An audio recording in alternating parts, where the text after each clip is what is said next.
Assalamualaikum warahmatullahi wabarakatuh. Bismillahirrahmanirrahim.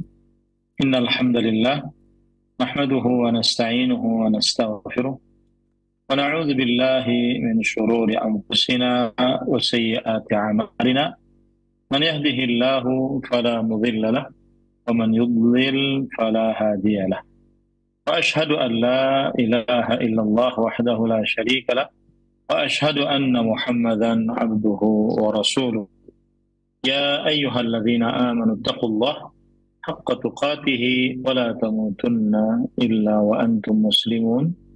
يا أيها الناس اتقوا ربكم الذي خلقكم من نفس واحدة وخلق منها زوجها وبث منهما رجالا كثيرا ونساء فاتقوا الله الذي تساءلون به والأرحام إن الله كان عليكم رقيبا. يا أيها الذين آمنوا اتقوا الله وقولوا قولا سديدا يصلح لكم أعمالكم ويغفر لكم ذنوبكم ومن يطع الله ورسوله فقد فاز فوزا عظيما. أما بعد فإن أصدق الحديث كتاب الله وأحسن الهدي هدي محمد صلى الله عليه وعلى آله وسلم وشر الأمور محدثاتها وكل محدثة بدعة وكل بدعة ضلالة وكل ضلالة في النار. Alhamdulillah, kita bersyukur pada Allah Subhanahu wa taala pada hari ini, hari Rabu siang 1 Sya'ban 1444 Hijriah, kita dimudahkan oleh Allah Subhanahu wa taala untuk duduk bersama kembali bersama Roja TV dan Radio Roja dan seluruh kaum muslimin yang mengikuti kajian ini dalam sebuah program kajian Islam ilmiah membaca kitab Fathul Majid Syarhu Kitab Tauhid yang ditulis oleh Fadilatul Syekh Al-Allamah Abdurrahman bin Hasan Al-Syekh rahimahullahu ta'ala. Salawat dan salam semoga selalu Allah berikan kepada Nabi kita Muhammad sallallahu alaihi wa alihi wasallam, pada keluarga beliau, para sahabat, serta orang-orang yang mengikuti beliau sampai hari kiamat kelak. Dengan nama-nama Allah yang husna dan sifat-sifatnya yang ulia, kita berdoa, Allahumma inna nas'aluka ilman nafi'an wa rizqan tayyiban wa amalan mutaqabbala, Allahumma amin. Ahibati fillah, afanillah wa iyyakum. Pada kesempatan kali ini kita masuk ke dalam bab yang baru, bab yang ke-23. Penulis Syekhul Islam Al-Imam Muhammad bin Abdul Wahhab rahimahullah berkata, Babu ma ja'a anna ba'da hadhihi al-ummati ya'budul awthan. Bab ke-23, keterangan bahwa ada sebagian di kalangan umat ini yang menyembah berhala.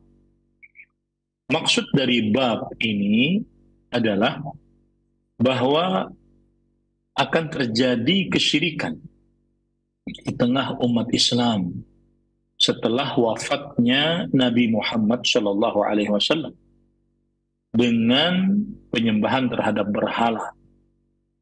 Kemudian juga bab ini akan menyebutkan sanggahan terhadap orang-orang yang berkeyakinan bahwa tidak terjadi kesyirikan sepeninggal Rasulullah Sallallahu Alaihi Wasallam. Jadi bab ini menunjukkan bahwa ada dari umat Islam sebagian mereka yang terperosok ke dalam perbuatan syirik sepeninggal Rasulullah Sallallahu Alaihi Wasallam. Lalu apa fungsinya bab ini? Bab ini fungsinya adalah agar kita khawatir terhadap diri kita. Jangan sampai seseorang masuk ke dalam perbuatan syirik, baik itu dia menyadarinya ataupun dia tidak menyadarinya. Nah, kemudian setelah itu penulis membawakan sekitar 5 dalil di bab ini. Kita baca apa yang disebutkan di dalam kitab Fathul Majid, Syarhu Kitab Tauhid. Qauluhu babu ma jaa anna ba'd hadhihi al-ummati ya'budul awthan. Keterangan bahwa sebagian dari umat ini menyembah berhala-berhala.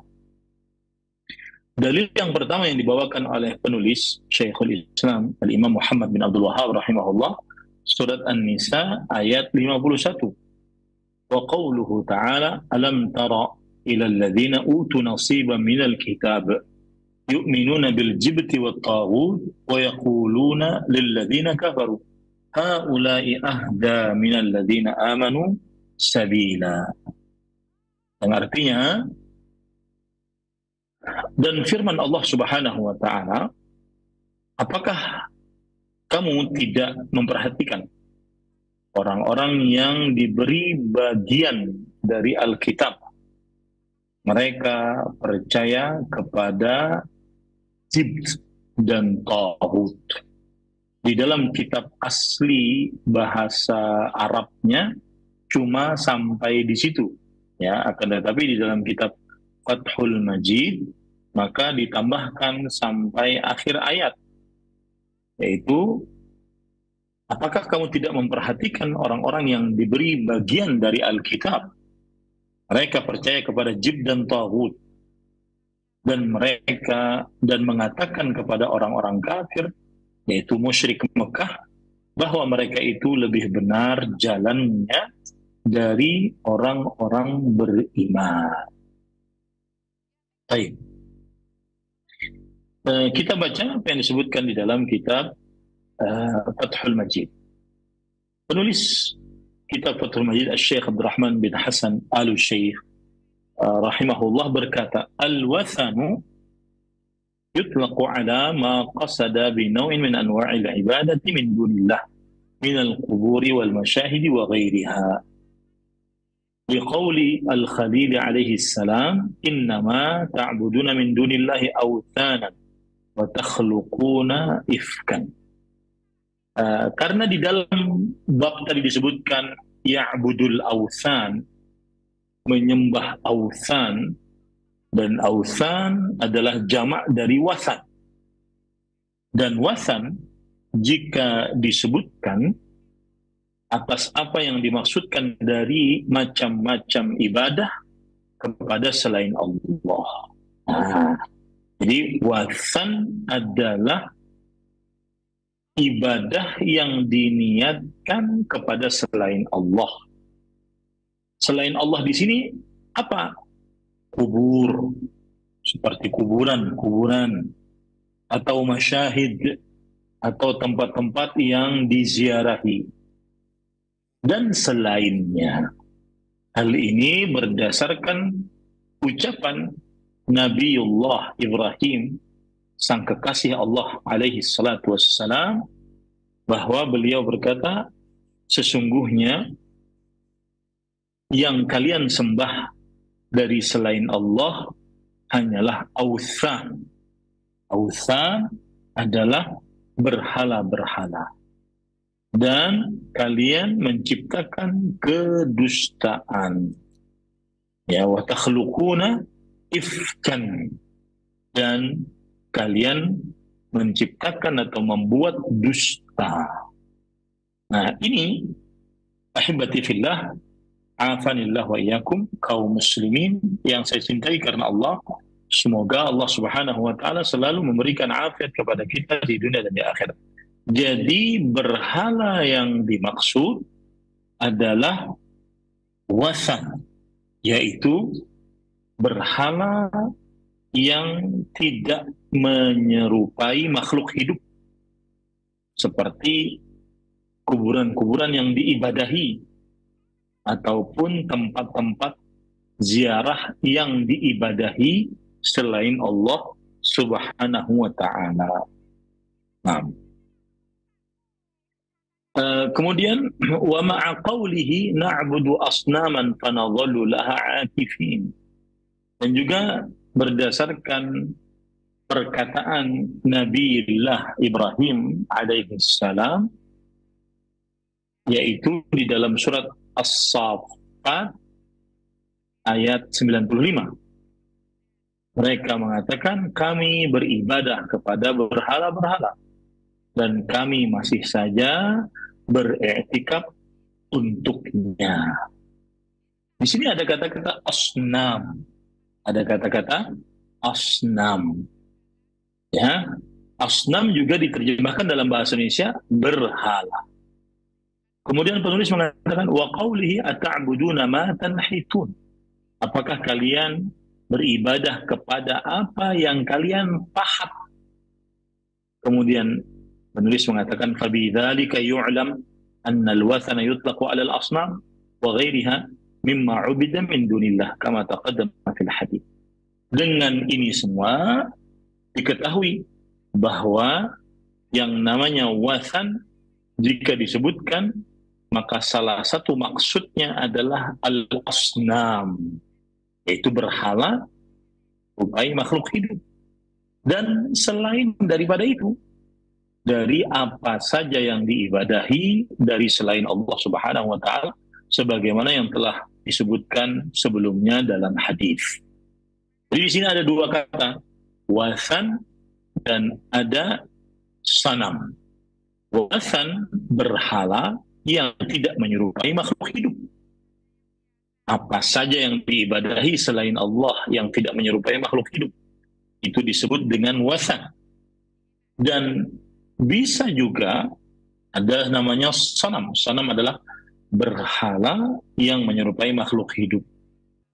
Ya, apa saja yang diibadahi selain Allah Subhanahu wa taala yang menyerupai makhluk hidup maka disebut dengan sanam. Tetapi kadang-kadang wathan disebut juga sanam, sanam disebut juga wathan. Seperti itu. Intinya dua kata ini kadang digunakan untuk satu dan yang lain. Dua kata ini digunakan untuk satu dan yang lain. Baik. Kemudian ahibati fillah, afanillah wa iyyakum. Lalu penulis kitab Fathul Majid membicarakan dalil pertama yang dibawakan oleh penulis kitab Tauhid, yaitu surah An-Nisa ayat 51. Apakah engkau tidak memperhatikan kepada orang-orang yang diberikan Alkitab, yaitu kitab Taurat, Injil, ya? Mereka beriman kepada Al-Jibt dan Taghut. Nah, apa itu Al-Jibt? Jim, ba, ta. Apa itu Jibt? Dan apa itu Taghut? Dijelaskan di sini. Qauluhu yu'minuna bil jibti wa taghut. Rawa Ibnu Abi Hatim an Ikrimah qala ja'a Huyay ibnu Akhtab wa Ka'b ibn al-Ashraf ila ahli Makkah. فقالوا لهم أنتم أهل الكتاب وأهل العلم فأخبرونا عنا وعن محمد صلى الله عليه وسلم. فقالوا ما أنتم وما محمد.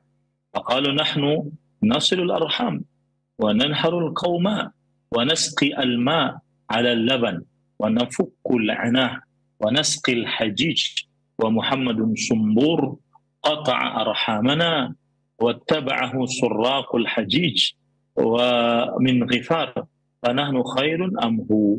فقالوا أنتم خير وأهدى سبيلا. أنزل الله تعالى ألم تر إلى الذين أوتوا نصيبا من الكتاب يؤمنون بالجبت والطاغوت ويقولون للذين هؤلاء أهدى من الذين آمنوا سبيلا.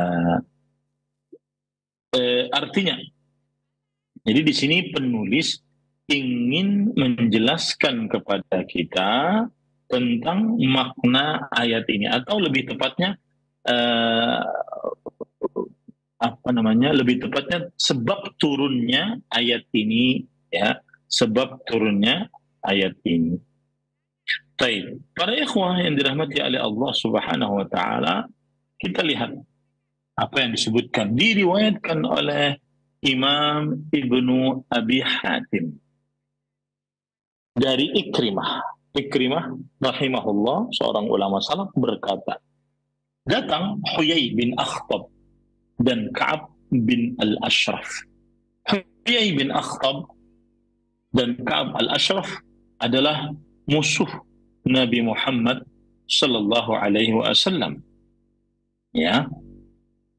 Dan Huyai bin Akhtab ini dia adalah pemimpin dari keturunan An-Nadhir sebelum Islam. Dan ia adalah bapaknya istri Nabi, Ummul Mukminin Safiyah binti Huyai bin Akhtab. Dan termasuk orang yang paling berilmu di kalangan kaum Yahudi terhadap agama Yahudi. Dan Huyai bin Akhtab termasuk orang yang paling memusuhi Nabi Muhammad sallallahu alaihi wa ala alihi wasallam. Setelah hijrah Nabi Muhammad sallallahu alaihi wasallam sampai ke kota Madinah, maka Huyai bin Akhtab bersama saudara kembarnya Abu Yasir bin Akhtab bertemu dengan Nabi Muhammad sallallahu alaihi wasallam. Dan kemudian kedua-duanya minta kepada Nabi Muhammad sallallahu alaihi wasallam untuk melihat apa yang ada di antara dua pundak Nabi Muhammad sallallahu alaihi wasallam. Dan ketika kedua-duanya melihat khataman nubuwah, yaitu cincin kenabian, dan dia bentuknya seperti besarnya buah zaitun, ya. Dan ini ada di setiap jasadnya para nabi. Ya, keluar darinya 3 rambut, ya, 3 rambut. Kemudian setelah itu mereka bertanya kepada Rasulullah SAW, kapan bapakmu meninggal? Kemudian Nabi Muhammad SAW jawab. Kemudian ditanya lagi, siapa yang mengurusmu? Kemudian mereka bertanya pertanyaan yang begitu banyak. Kemudian setelah itu kedua-duanya pulang. Dan Huyai bin Akhtab yang merupakan ahli ilmu dari kalangan Yahudi bertanya kepada saudaranya Abu Yasir bin Akhtab, apakah dia yang dimaksud di dalam kitab Taurat, bahwa Nabi yang ada di dalam kitab Taurat? Maka Abu Yasir mengatakan, iya, dialah dia. Maka kemudian Huyai bin Akhtab bertanya kepada saudaranya lagi, lalu apa yang akan engkau lakukan? Maka saudaranya berkata, adawatuhu ma baqit, selama aku hidup aku akan memusuhinya. Nah, ini para ikhwah yang dirahmati oleh Allah Subhanahu wa ta'ala. Jadi Huyai bin Akhtab ini adalah musuh bebuyutan Nabi Muhammad SAW yang sangat buruk permusuhannya terhadap Nabi Muhammad sallallahu alaihi wa ala alihi wasallam. Begitu juga Ka'ab bin Al-Ashraf. Dia adalah seorang Yahudi yang sangat membenci Nabi Muhammad sallallahu alaihi wasallam. Dan Ka'ab bin Al-Ashraf ini adalah ahli syair dari keturunan An-Nadhir. Dan bapaknya berasal dari Tai. Kemudian ibunya berasal dari kaum Yahudi Bani Nadhir. Disebutkan di dalam sejarah Nabi Muhammad SAW bahwasanya Ka'ab bin Al-Ashraf memerintahkan untuk membunuh Nabi Muhammad SAW. Ya, membunuh Nabi Muhammad SAW. Dan Ka'ab bin Al-Ashraf lah yang memotivasi orang-orang Quraisy untuk memerangi Rasulullah Sallallahu Alaihi Wasallam. Meskipun sudah ada perjanjian damai antara Nabi Muhammad SAW, kaum muslimin, dan orang Yahudi agar senantiasa berdampingan, duduk berdamping. Tetapi Ka'ab bin Al-Ashraf ini tidak suka mereka untuk berdampingan. Para ikhwan dalam hati Allah Subhanahu wa taala,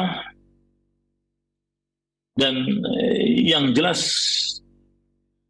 Ka'ab bin Al-Ashraf adalah salah seorang Yahudi yang sangat memusuhi Nabi Muhammad SAW. Nah, ceritanya dua orang ini, Huyai bin Akhtab dan Ka'ab bin Al-Ashraf, datang ke penduduk kota Mekah.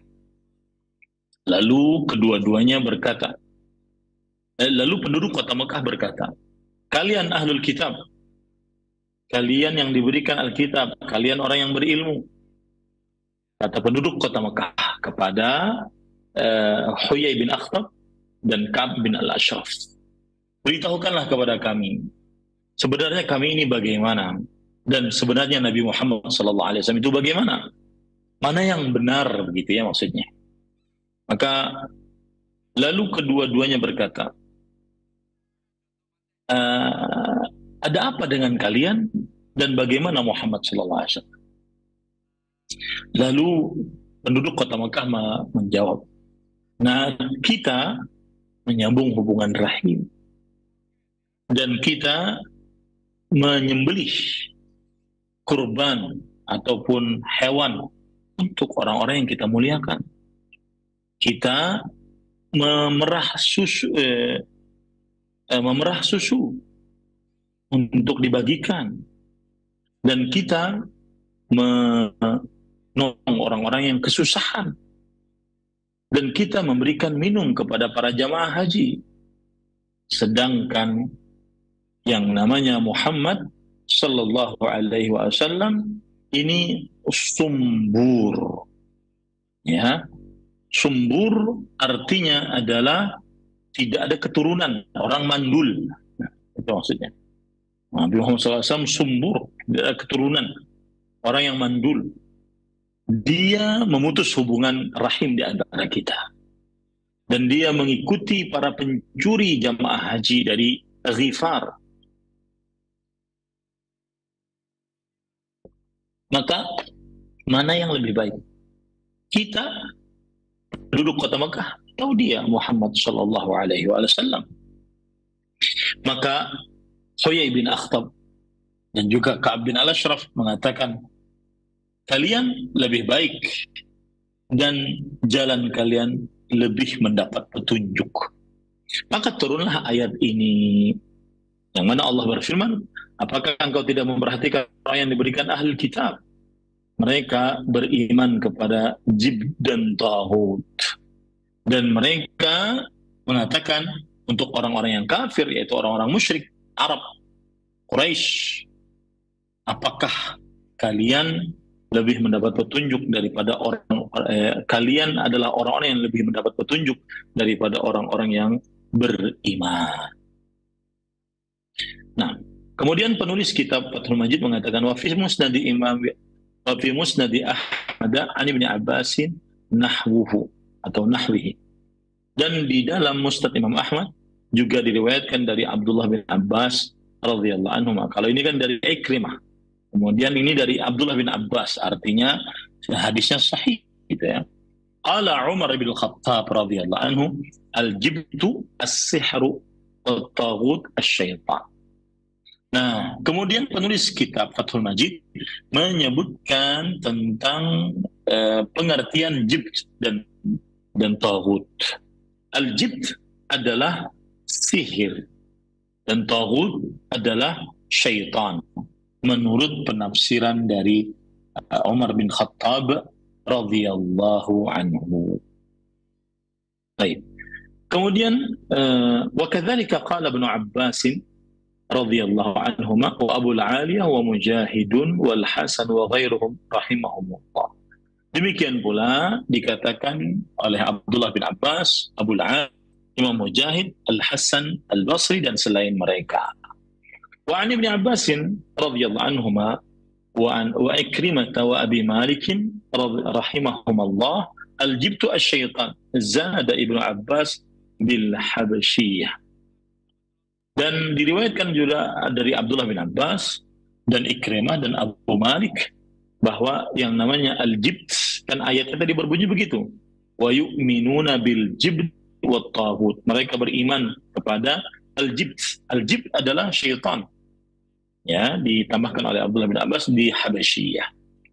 Wa an Ibnu Abbas aidan al-jibt asy-syirk wa anhu al-jibt al-asnam wa anhu al-jibt Huyai bin Akhtab. Abdullah bin Abbas juga menafsiri dengan tafsiran yang lain. Al-jibt yang dimaksud adalah kesyirikan. Abdullah bin Abbas juga menafsiri dengan tafsiran yang lain. Al-jibt adalah berhala. Ya. Abdullah bin Abbas juga mengatakan al-jibt adalah Huyai bin Akhtab itu sendiri. Huyai bin Akhtab itu sendiri. Wa anis Sya'bi al-jibt al-kahin. Dan Sya'bi berkata al-jibt adalah tukang dukun.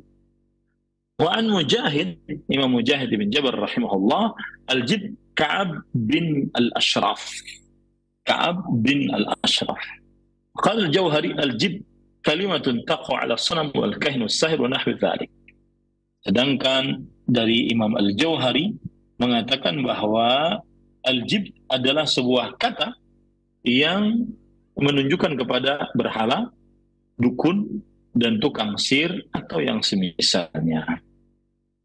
Qala al-musannif rahimahullah wa fihi ma'rifatul iman bil jibt wat taghut fi hadha al-mawdi' hal huwa i'tiqadu qalbin aw huwa muwafaqatu ashabiha ma'a bughdhiha wa ma'rifati butlaniha. Imam Syekhul Islam Ibnu Qayyim Muhammad bin Abdul Wahhab rahimahullah berkata, dan di dalam hal ini terdapat pengetahuan keimanan tentang jibt dan taghut di dalam tempat ini. Apakah dia keyakinan hati atau dia kesepakatan dengan pelakunya? Ma'abughdhiha wa ma'rifati butlaniha, disertai dengan kebenciannya dan mengetahui kebatilannya. Maksudnya apa ini para ikhwan dirahmati oleh Allah Subhanahu wa taala? Bahwa seorang yang beriman wajib membenci jibt dan taghut, yaitu sembahan selain Allah Subhanahu wa taala. Wajib membenci syaitan, orang-orang kafir, wajib membenci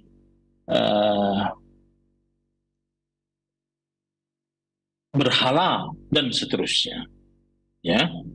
Kemudian juga wajib untuk menyelisihi mereka, tidak boleh menyesuaikan perbuatan orang beriman dengan mereka. Nah, orang-orang yang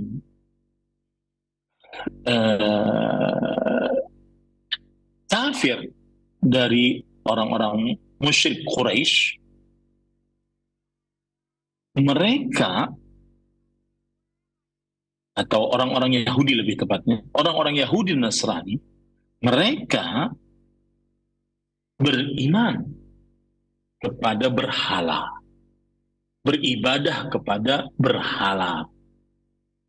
Maka dikhawatirkan nanti mereka akan kaum muslimin akan mengikuti kaum Yahudi dan Nasrani tersebut. Nah, itu maksudnya. Jadi sisi pendalilan dari surat An-Nisa ayat 51 adalah bahwa sebagaimana orang-orang ahlul kitab Yahudi dan Nasrani, mereka beribadah kepada berhala-berhala, maka seperti itu yang akan terjadi kepada sebagian umat Islam. Ya, jadi Quran surah An-Nisa ayat 51 ini menjelaskan bahwa Allah mengabarkan ahli kitab beriman kepada al-jibt dan taghut meskipun mereka telah diberi ahli kitab. Nah, dikhawatirkan juga bahwa ada dari umat Islam yang terperosok ke dalam perbuatan syirik sepeninggal Rasulullah Sallallahu Alaihi Wasallam. Karena di dalam ayat disebutkan bahwa ahli kitab terperosok ke dalam kesyirikan meskipun sudah diberikan kitab suci. Maka dikhawatirkan sebagian dari kaum muslimin juga demikian.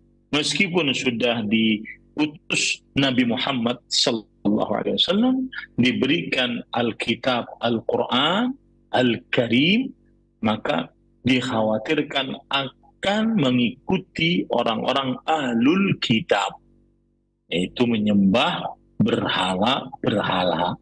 Di situ sisi pendalilan Quran surat An-Nisa ayat 51 bahwa sebagian umat Islam akan ada yang menyembah kepada berhala-berhala nanti di akhir zaman, ya. Baik, para ikhwan yang dirahmati oleh Allah Subhanahu wa taala.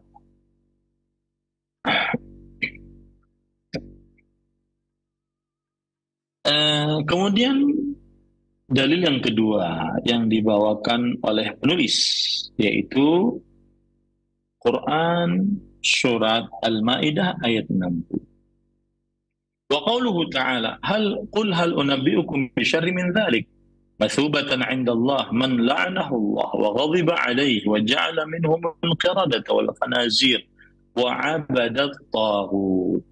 Dan firman Allah Subhanahu wa taala, katakanlah, apakah akan aku beritakan kepada engkau tentang orang-orang yang lebih buruk pembalasannya dari orang-orang fasik itu di sisi Allah, yaitu orang-orang yang dimurkai dan dilaknat oleh Allah.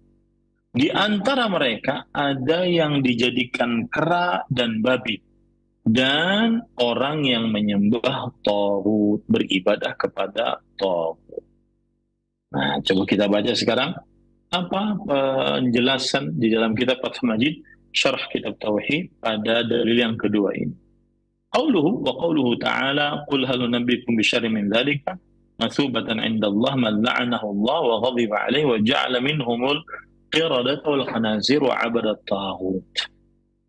Penulis kitab Fathul Majid mengatakan, yaqulu ta'ala li nabiyhi Muhammadin sallallahu alaihi wasallam. Allah berfirman kepada Nabi Muhammad sallallahu alaihi wasallam, "Qul ya Muhammad," katakan wahai Muhammad, "hal ukhbirukum bi syarri jazaa'in 'inda Allah yaumal qiyamah mimma tadhunnunahu bina." Apakah aku akan beritahukan kepada kalian dengan balasan paling buruk di sisi Allah pada hari kiamat dari apa yang kalian kira untuk kami.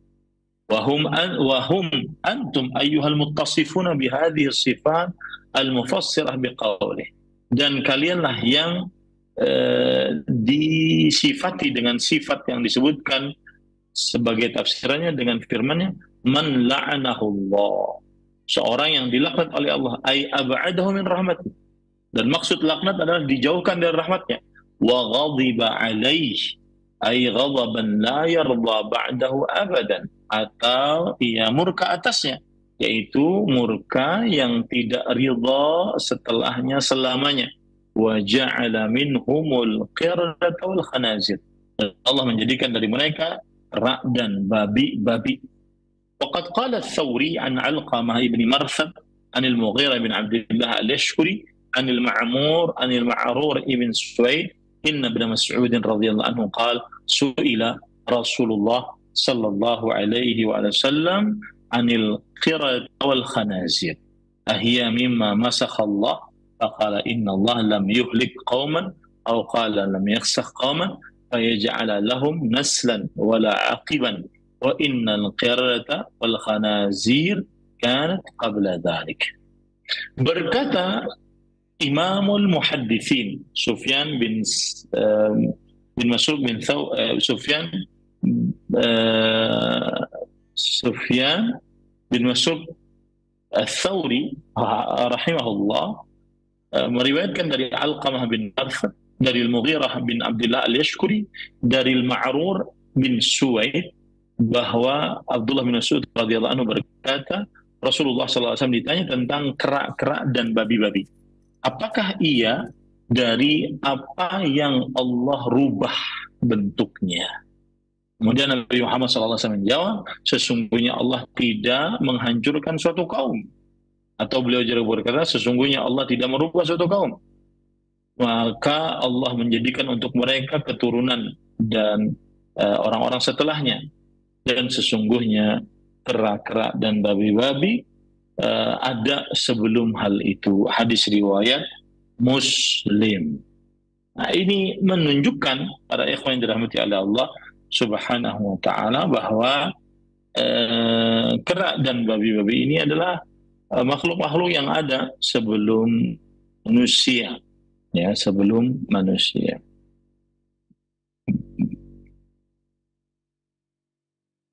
Baik. Kemudian setelah itu, qala al-Baghawi في تفسير قل يا محمد هل أنبئكم أخبركم بشر من ذلك الذي ذكرتم يعني قولهم لم نرى أهل دين أقل حظا في الدنيا والآخرة منكم ولا دينا شرا من دينكم فذكر الجواب بلفظ الابتداء فإن لم يكن الابتداء شرا لقوله تعالى قل أفأنبئكم بشر من ذلكم النار. Imam Al-Baghawi berkata di dalam kitab tafsirnya, qul, katakanlah wahai Muhammad, hal unabbi'ukum ay ukhbirukum, apakah aku ingin aku beritahukan kepada kalian bisyarri min dzalik, dengan keburukan yang lebih buruk daripada itu. Ini daripada yang kalian sebutkan, yakni qaulahum lam nara ahla din aqalla haddan fid dunya wal akhirah minkum wala dinan syarran min dinikum, yaitu ucapan mereka, kami tidak melihat ahli agama yang lebih sedikit ganjarannya di dunia dan di akhirat daripada kalian, dan agama yang lebih buruk daripada agama kalian. Tadzakar jawaba bilafdzil ibtida, kemudian ya, disebutkan jawabannya dengan lafaz sebagai pendahuluan, meskipun pendahuluannya tidak buruk. Hal ini disebutkan oleh Allah Subhanahu wa taala sebagaimana firman Allah dalam surah Al-Hajj ayat 72. Afa unabbi'ukum bisyarri min dzalikum an-nar. Apakah kalian kuberitahukan dengan sesuatu yang lebih buruk daripada itu, yaitu neraka.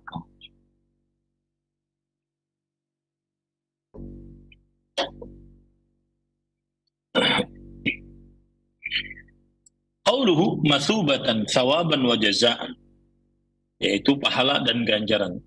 Nusiba ala tamyiz, kenapa disebutkan dikasih tanwin fathah, apa bukan tanwin, iya fathah yang pakai tanwin karena dalam keadaan mansub. Kenapa mansub? Karena dia untuk membedakan. Indallah, di sisi Allah, man la'anahu Allah, yang dilaknat oleh Allah, ay huwa man la'anahu Allah, yaitu maksudnya orang ini yang termasuk dilaknat oleh Allah, wa ghadiba alaih, dan dimurkai atas mereka oleh Allah Subhanahu wa taala, yakni al-yahud, mereka itulah orang-orang Yahudi. Wa ja'ala minhumul qiradata wal khanazir, dan Allah menjadikan dari mereka ada yang kera-kera dan ada yang babi-babi. Fal qiradatu ashabus sabt wal khanazir kufaru ma'idati Isa. Yang kera siapa? Yaitu orang-orang Yahudi yang bebal. Nah, bagaimana ceritanya sampai mereka dikatakan bebal? Karena mereka ini dilarang untuk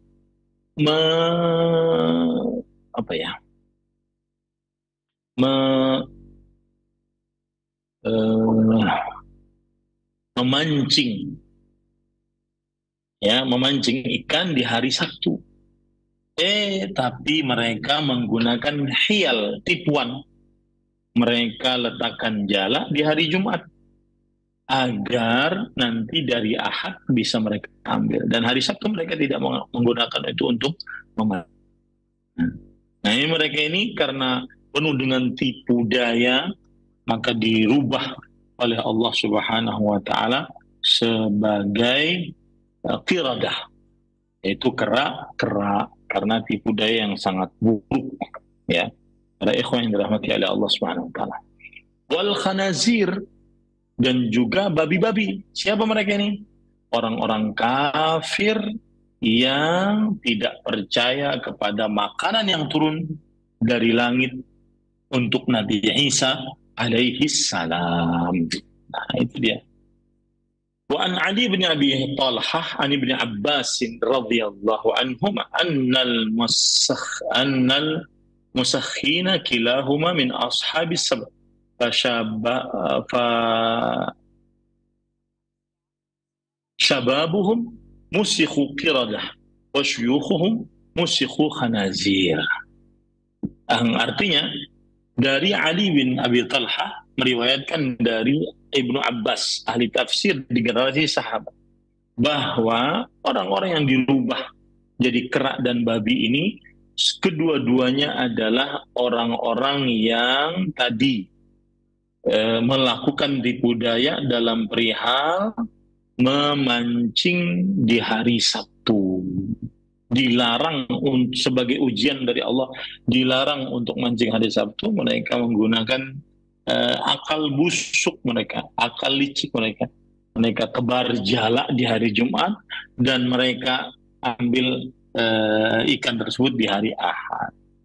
Nah, kata Abdullah bin Abbas bahwa kera dan babi tersebut adalah orang-orang yang memang melakukan tipuan di dalam perkara memancing di hari Sabtu itu.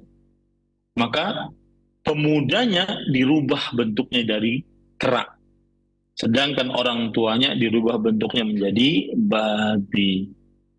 Nah, wa abadat taghut, dan menyembah taghut, ay wa ja'ala minhum man abadat taghut, yaitu maksudnya dan dijadikan dari mereka ada yang beribadah kepada taghut, ay ata'a syaitan fi ma sawwalalah, yaitu maksudnya adalah mentaati syaitan di dalam bisikan-bisikannya. Wa qara'a ibnu Mas'udin abadu taghut wa qara'a Hamzah wa abuda wa taghut bi jarri ta arada al-'abd, yaitu wa abudat taghuti wa huma lughatani, abdun bi sukunil ba wa abdun bi dhammiha mithlu sab' wa sab' wa qara al-Hasan wa abadat taghut 'ala al-wahid. Intinya ada yang mengatakan abuda, ada yang mengatakan abada, ada yang mengatakan abadut taghut. Ya, ini para ikhwan dirahmati oleh Allah Subhanahu wa taala. Wa fi tafsiri at-Tabrasi, apa itu? Tafsir at-Tabrasi. Saya juga belum tahu ini. Tafsir at-Tabrasi.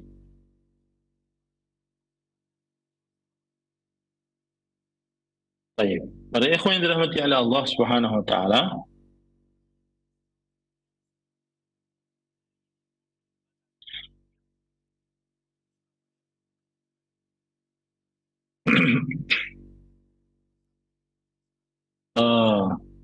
Tafsir At-Tabrasi adalah sebuah kitab tafsir yang bernama Majma'ul Bayan fi Tafsirul Quran yang ditulis oleh Imam At-Tabrasi. Beliau adalah Al-Fadl bin Hasan At-Tabrasi, ulama Islam, wafat pada tahun 548 Hijriyah. Berarti umat Islam abad ke-6 Hijriyah. Qara'a Hamzah wahdahu wa abudat taghut bidhammil ya wa jarrit ta wal baqun abadat taghut binasbil ba wa fathat ta. Wa qara'a Ibnu Abbas wa Ibnu Mas'ud wa Ibrahim an-Nakhi wal Amash wa Aban Ibnu Taghlib wa ubudat taghut bidhammil ain wal ba wa fathid dal wa khabdit ta. Qala wa hajju وحجة حمزة في قراءته وعبد الطاغوت أنه يحمل على ما عمل فيه وجعل كأنه وجعل منهم عبد الطاغوت ومعنى جعل خلق كقوله وجعل الظلمات والنور وليس عبد لفظ جمع لأنه ليس من أبنية الجموع شيء على هذا البناء ولكنه واحد يراد به الكثرة ألا ترى أن في الأسماء المفردة المضافة إلى المعازف وإلى المعارف ما لفظه لفظ الإفراد ومعناه الجمع كما في قوله تعالى وإن تعدوا نعمة الله لا تحصوها ولأن بناء فعل يراد به المبالغة والكثرة نحو يقضى ودنس وكأن تقديره أنه ذهب في عبادة الطاغوت كل مذهب. Nah, ini hanya pembacaan tadi ya, wa'abadat taghut ya. Kalau di dalam ayat kan wa'abadat taghut. Nah, di dalam kitab tafsir At-Tabrasi ini dijelaskan bahwa Imam Hamzah membacanya dengan sendiri wa'abudat taghut ya. Sedangkan dengan cara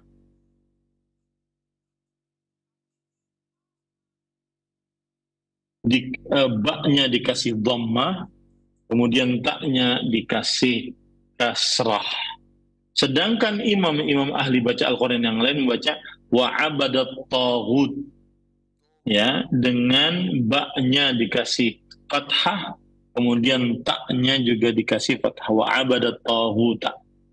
Sedangkan Ibnu Abbas dari kalangan sahabat Rasul sallallahu alaihi wasallam, Abdullah bin Mas'ud, Ibrahim bin Yazid An-Nakhai dari kalangan tabi'i, Al-A'mash Sulaiman bin Mihran, Aban bin Taghrib membacanya dengan cara wa'ubudat taghut, yaitu ainnya diberikan dhammah, ba'nya diberikan dhammah, dalnya diberikan fathah. Kemudian taknya diberikan harakat kasrah. Ya, yang jelas ini penyebutan ya, penyebutan pembacaan abadat taghut atau ubudat taghut atau abudat taghut ya, dan seterusnya. Nah,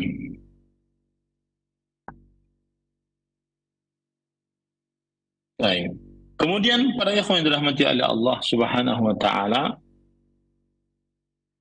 kita lanjut saja karena itu berkaitan dengan sisi pembacaan bahasa ya, tidak terlalu penting untuk kita ya. Kita baca qala Syekhul Islam fi qawlihi wa 'abada at-taghut as-shawab annahu ma'tufun ala ma qablahu min al-af'al ay man la'anahu wa ghadiba alayhi wa ja'ala minhumul qiratu wal khanazir wa man 'abada at-taghut. Kata Syekhul Islam Ibnu Taimiyah rahimahullah dalam ucapannya, dan beribadah kepada taghut. Pendapat yang benar bahwa dia adalah tersambungkan dengan apa yang sebelumnya dari kata kerja. Yaitu siapa yang dilaknat dan dimurkai atasnya oleh Allah Subhanahu wa taala, dan siapa yang menjadikan dari mereka kera-kera dan babi-babi, dan siapa yang beribadah kepada taghut. Wal af'al mutaqaddimah al-fa'ilu fiha ismullah. Dan kata kerja yang telah lalu pelakunya di dalamnya adalah ismullah, mudhiran atau mudmaran, mudharan atau mudmaran, baik itu secara jelas atau tersembunyi. Wa huna al-fa'il ismun man 'abada at-taghut. Dan di sini pelaku kerjanya adalah kata kerja dari siapa yang beribadah kepada taghut. Wa huwa dhamir bi 'abada at-taghut wa lam yu'ad subhanahu man li'annahu ja'ala hadhihi al-af'al sifatan li sinfin wahid wa humul yahud. Dan dia adalah dhamir, itu kata ganti dalam kata 'abada, dan Allah Subhanahu wa taala tidak menjadikan man sebagai kata ganti li'annahu, karena dia menjadikan kata kerja ini adalah sifat bagi satu kelompok, yaitu Yahudi. Nah, ulaika syarrun makanan, mereka adalah yang terburuk-buruk tempat. mimma tadhunnuna bina, ya, dari apa yang telah mereka kira terhadap kita. Wa adallu sawa'an sawa'is sabil, dan mereka telah sesat dari jalan yang lurus. Wa hadha min babi isti'mali af'ali tafdhil fima laysa fi tarfil akhar lahu musharika qawlihi ashabul jannati yawma idzin khairun mustaqarran wa ahsanu maqila. Dan ini adalah termasuk dari sisi penggunaan kata kerja untuk komparatif di dalam apa-apa yang tidak ada di dalam kelompok lainnya, yang tidak ada yang bersamaan dengannya. Seperti firman Allah dalam surah Al-Furqan ayat 24, ashabul jannah yawma idzin khairun mustaqarran wa ahsanu maqila. Para penghuni surga pada hari itu mereka memiliki tempat yang lebih baik dan juga ucapan-ucapan yang lebih baik. Maksudnya di sini bukan lebih baik daripada neraka, kan? Lebih baik perkataannya daripada penghuni neraka, tidak. Ini adalah kata komparatif, perbandingan yang tidak ada bandingannya dari selainnya. Nah, itu maksudnya. Ya. Ini menunjukkan kepada buruknya orang-orang tersebut.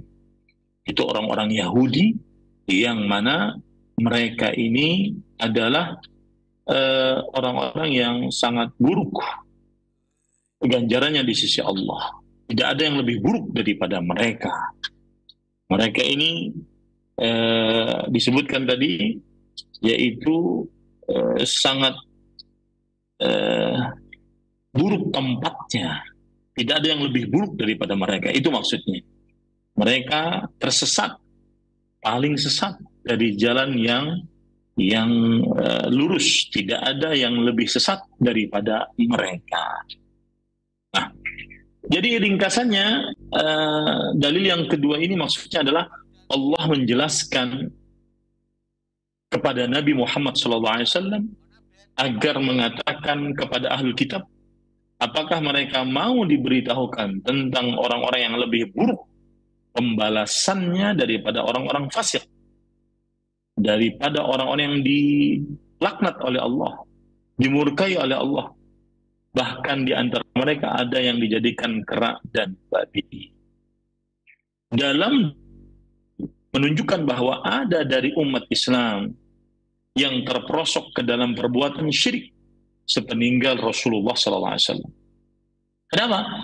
Karena di dalam ayat disebutkan bahwa ada ahlul kitab yang beriman kepada al-jibt dan taghut.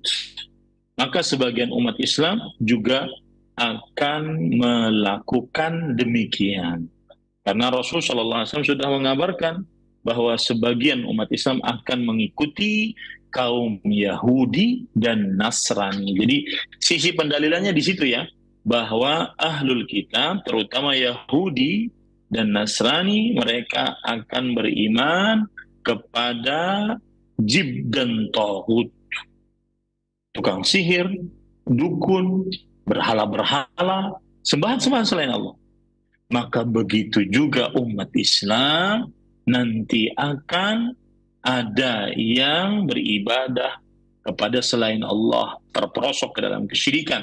Karena Rasul Shallallahu Alaihi Wasallam mengabarkan bahwa umat Islam akan mengikuti kaum Yahudi dan Nasrani. Wallahu alam. Ini yang bisa saya sampaikan. Bismillah, alhamdulillah, wassalatu wassalamu ala rasulillah wa ala alihi wa ashabihi wa man walah, amma ba'd.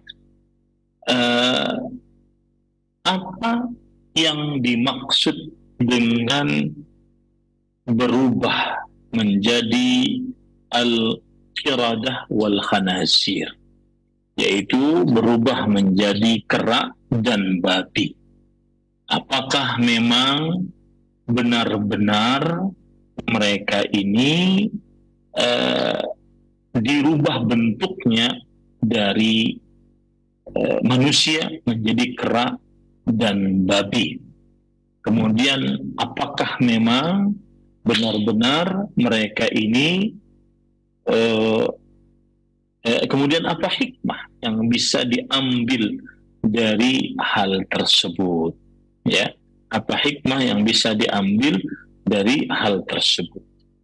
Maka ketahuilah bahwa pendapat yang benar menurut jumhur ulama bahwa perubahan bentuk ini hakiki, bahwa tubuh-tubuh mereka berubah menjadi tubuh-tubuh kera, ya. Dan ini berbeda dengan pendapat Imam Mujahid rahimahullah ta'ala. Jumhur mengatakan iya, tubuh-tubuh mereka berubah menjadi tubuh-tubuh kera. Nah, apa hikmahnya? Mereka dirubah menjadi tubuh mereka menjadi kera karena kera adalah makhluk hewan yang paling sangat serupa dengan manusia. Maka ketika serupa tersebut, maka diubahlah seperti mereka. Diubahlah seperti mereka. Ini para ikhwan yang dirahmati oleh Allah Subhanahu wa ta'ala. Ini yang dikatakan oleh para ulama, seperti misalkan Ibnu Ashur, yuhtamal an yakuna bitafsiri ajsamim ajsaqi radah ma'al idrakil insani. Dimungkinkan bahwa perubahan bentuk tubuh mereka seperti bentuk tubuh kera, tapi masih berpikir seperti fikirnya manusia. Dan ini qaulul jumhuril ulama wal mufassirin. Ini adalah perkataan mayoritas para ulama dan ahli tafsir. Mayoritas para ulama dan ahli tafsir. Taib. Para ikhwah yang dirahmati oleh Allah Subhanahu wa ta'ala, perubahan bentuk ini adalah hukuman dari Allah atas apa yang telah mereka lakukan, dari apa yang mereka lakukan melanggar larangan-larangan Allah Subhanahu wa ta'ala. Bahkan yang patut diperhatikan, hukuman ini tidak khusus kepada Bani Israel, karena Nabi Muhammad SAW telah memberitahukan bahwa tidak akan dibangkitkan hari kiamat sampai terjadi di umat ini perubahan bentuk. Ya, salah satunya diancamkan kepada orang-orang yang mendustakan takdir. Kemudian diancamkan kepada orang-orang yang menghalalkan minuman memabukkan, dan juga diancamkan kepada orang-orang yang menghalalkan mendengarkan musik. Sebagaimana hadis riwayat Imam Ibnu Majah dari Abdullah bin Mas'ud radhiyallahu anhu, Rasul sallallahu alaihi wasallam bersabda, "Baina yaday sa'ah maskhun wa khasfun wa qadhfun." Sebelum hari kiamat ada perubahan bentuk dari manusia. Ada longsor dan ada hujan batu. Ini para ikhwan yang dirahmati oleh Allah Subhanahu wa ta'ala. Kapan itu, kata Rasulullah SAW dalam hadis riwayat Imam Tirmidzi, "Idza dhaharatil qayyinat." Jika telah nampak al-qayyinat biduwanika biduwanita. Menari, melenggak-lenggok, bernyanyi, membuka aurat. Al-ma'azif, dan alat-alat musik. Wa syuribatil khumur, dan diminum dengan bebas minuman-minuman yang memabukkan. Para ikhwan yang dirahmati oleh Allah Subhanahu wa ta'ala, maka hati-hatilah dengan dosa-dosa tersebut yang di zaman sekarang sudah dianggap biasa, padahal dia adalah dosa yang besar. Wallahu alam. Sallallahu Nabi Muhammad. Walhamdulillahi Rabbil Alamin. Wassalamualaikum warahmatullahi wabarakatuh.